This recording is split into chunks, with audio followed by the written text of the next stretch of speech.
আসসালামু আলাইকুম রহমতুল্লাহ বরকাত। আমি রুহুল আমিন। আজকের ভিডিওতে আপনাদের সকলকে স্বাগত। আশা করি আপনারা সবাই ভালো আছেন। ওদের নেতৃত্বে তোরা ভিক্ষা করে খাবি।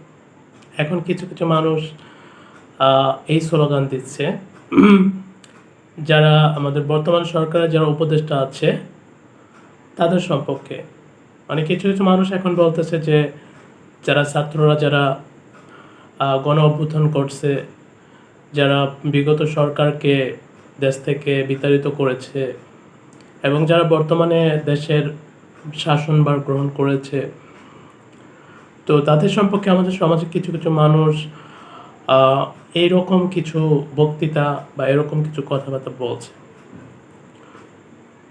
তো কথাগুলো শুনে আমার খুবই খারাপ লাগছে, কারণ হচ্ছে বর্তমান যে সরকার আছে তারা কাজগুলো আসলে ধীরে সুস্থে তারা কাজটা শুরু করতেছে কাজগুলো। তো সেক্ষেত্রে দেখা যাচ্ছে অনেক জায়গায় বিশৃঙ্খল অরাজকতা বা বিভিন্ন ধরনের দুর্ঘটনা, ডাকাতি, লুণ্ঠন এগুলো ঘটতেছে। তো এটার ভিত্তিতে এখন দেখা যায় সমাজে কিছু মানুষ এবং আরও কিছু যারা আগামী গত সরকারের যারা কিছু চাটুকারিতা ছিল তারা এই কথাগুলো বলতেছে। সো আমার কিছু শুভাকাঙ্ক্ষী আছে বা আমার কিছু পরিচিত মানুষ আছে যারা এই কথাগুলো বলে। তো এই কথাগুলো শোনার পর আসলে অ্যাকচুয়ালি আমাদের খারাপ লাগে।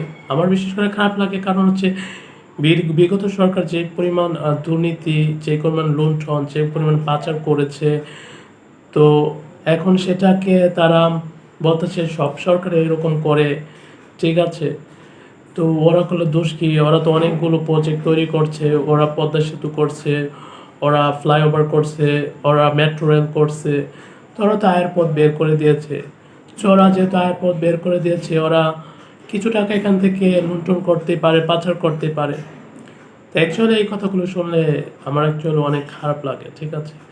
তো আমি আগে বলে নেই যে আমি না বিএনপি, না আওয়ামী লীগ, না জামাত ইসলাম, না অন্য কোনো দল।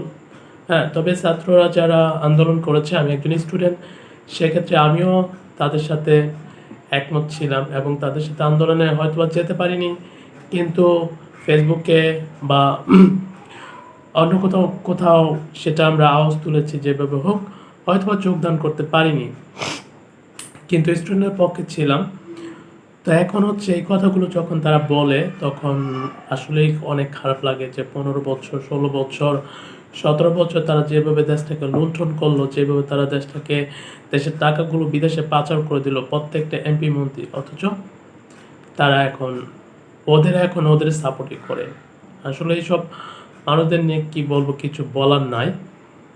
তো এখন আমরা ঘন ঘন বিদ্যুৎ একটু ডিস্টার্ব দিচ্ছে, কারণ হচ্ছে ভারতের সাথে যে আমাদের বিদ্যুৎ চুক্তিটা ছিল সেটা তো ভারত বাতিল করে দিচ্ছে।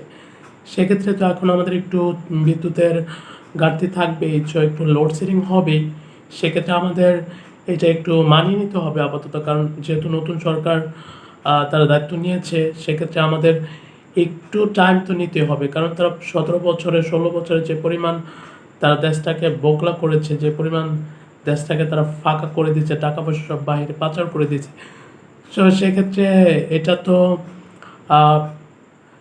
পূরণ করতে অনেকটা টাইম লাগবে, কিন্তু সমাজের কিছু কিছু মানুষ আছে তারা মনে করো যে তারা দায়িত্ব নিয়েই তারা সেটা কেন সেই পদক্ষেপটা তারা গ্রহণ করতেছে না, তারা কেন সাথে সাথে অ্যাকশনে যাচ্ছে না। আগের যে 2006 সালের দিকে যে তত্ত্বাবধায়ক সরকারের দায়িত্ব নিয়েছিল ফখরুদ্দিন আহমেদ, সে তো 15 দিনের ভিতরেই সব কিছু নিয়ন্ত্রণ নিয়ে গেছে। হ্যাঁ, তো এখন দ্রব্যমূল্যর দামও কমছে না। হ্যাঁ, তারপর হচ্ছে যে বিভিন্ন জায়গায় লুণ্ঠন হচ্ছে, সেগুলো বন্ধ হচ্ছে না। তাহলে তো আগের সরকারই ভালো হচ্ছে, তাদের মনে এমন একটা কোশ্চেন চলে আসছে। এবং যারা বিশেষ করে যারা কম শিক্ষিত, ঠিক আছে, এবং যারা আগের যে আওয়ামী লীগ ছিল বা আগের যে বিগত সরকারের যে থেকে তারা বিভিন্ন রকম সুবিধা পেয়েছিল, তারা এই কথাগুলো বলে। সো আমি যা বলবো যে যারা এখন দায়িত্বে আছেন তাদের সকলকেই বলবো যে, অনুরোধ করবো যে আপনারা ঠিকঠাক মতো দায়িত্বটা পালন করেন এবং যতটা পারেন যারা আমাদের মতো সাধারণ মানুষ আছে বা যারা যারা দেশের কমন ম্যান, তাদের যাতে করে একটু কষ্ট না হয়, দ্রব্যমূল্য নিয়ন্ত্রণ যাতে করে থাকে। আমি বুঝতে পারি যে যেহেতু তারা অনেক টাকা পাচার করছে, অনেক টাকা ঋণ করছে, তারপর হচ্ছে অনেক দুর্নীতি করছে, সেক্ষেত্রে আমাদের দ্রব্যমূল্যের দামটা তো যা আছে তা থেকে কমানো আপাতত সম্ভব না। এটা আস্তে আস্তে কমবে, কিন্তু আমাদের সোসাইটির কিছু মানুষ আছে যারা আসলে এখনো বলে যে এখন কেন দ্রব্যমূল্যের দাম কমে না। তারা বুঝতে চায় না যে এতগুলো টাকা তারা পাচার করেছে বিদেশে, তারা এতগুলো টাকা দুর্নীতি করেছে, তো সেই টাকাটা ঘাটতি ফিল আপ হইতে তো অনেক টাইম লাগবে। সেটা আসলে আমাদের সমাজে যারা ওই যে যারা বিগত সরকারের চাটুকার ছিল, তারা অ্যাকচুয়ালি এটা মেনে নিতে পারছে না। এই জন্য তারা বিভিন্নভাবে ফেসবুকে দেখা যায় বিভিন্ন রকম কমেন্ট করে, যখন আমরা এই নতুন সরকারের উপদেষ্টাদের নিয়ে কোনো পোস্ট করা হয়, তখন এই পোস্টে নিয়ে সে ব্রাইটিস ধরনের কমেন্ট করে, এগুলো আমি দেখি, ঠিক আছে। তো এগুলো দেখার পর আসলে অনেক খারাপ লাগে। কারণ হচ্ছে যে তারা 17টা বছর কীভাবে সহ্য করলো, ঠিক আছে। তারা 17 বছর মাইনে নিল, কিন্তু এখন আপাতত তারা মাত্র একটা নতুন সরকার দায়িত্ব নিল, তারা এটা মেনে নিতে পারবে না। সো এটা খুবই দুঃখের বিষয়। তো এই জন্য এখন আমাদের সমাজে কিছু কিছু মানুষ স্লোগান দেয় যে যারা স্টুডেন্টদের নেতৃত্বে, যারা নেতৃত্ব দিচ্ছে বর্তমানে, বা যাদের নেতৃত্বে বা যাদের আন্দোলনের ফলে গত সরকার পদত্যাগ করেছে, সো এখন বলতে চাই সরকার পদত্যাগ করছে, নতুন সরকার আছে, সেই কারণে তোরা ভিক্ষা করে খাবি, ঠিক আছে। তোদের ভিক্ষা করা ছাড়া আর কোনো উপায় নেই।